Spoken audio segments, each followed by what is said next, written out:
Hello बच्चों, let's read the question. The question is statement 1 is given as breathing is commonly known as respiration. Statement 2 is spirometer helps in the clinical assessment of pulmonary function. Option 1 में है both statement 1 and 2 are correct. दूसरा में both statement 1 and 2 are incorrect. तीसरा है statement 1 is correct and 2 is incorrect. And चौथा statement 1 is incorrect and 2 is correct. तो आइए देखते हैं हम इसका की कंसेप्ट. तो अगर हम बात करें बच्चों इसके की कंसेप्ट की, तो इसका की कंसेप्ट हो जाएगा breathing and spirometer.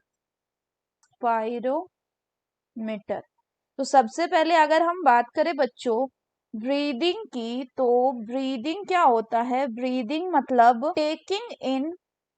Taking in of oxygen and releasing out of CO2, that is carbon dioxide. और ब्रीदिंग को ही हम क्या कहते हैं? It is commonly known as respiration. तो जनरली ब्रीदिंग क्या है? It is the process of exchange of O2 from the atmosphere which the CO2 produced by the cell और द बॉडी. फर्दर अगर हम बात करें तो नेक्स्ट है क्या? नेक्स्ट है बच्चों आपका स्पाइरोमीटर. तो स्पाइरोमीटर की अगर बात करें तो स्पाइरोमीटर क्या है? तो स्पाइरोमीटर वो इंस्ट्रूमेंट है which helps in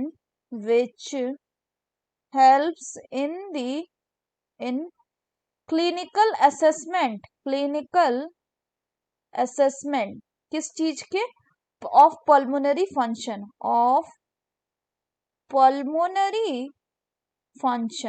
यहाँ पे एक चीज और ध्यान रखना है कि ये जो ब्रीदिंग होता है इसमें दो प्रोसेस होता है. एक होता है इंस्पिरेशन, एक होता है एक्सपिरेशन. इंस्पिरेशन मतलब taking in of the oxygen and expiration मतलब होगा releasing out of the carbon dioxide.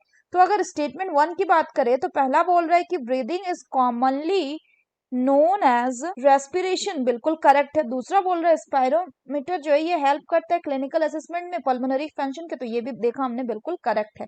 यानी दोनों स्टेटमेंट करेक्ट है. So the correct option will be option 1, that is both statement 1 and 2 are correct. So that's all for the question बच्चों. Hope you understood it well. Best of luck.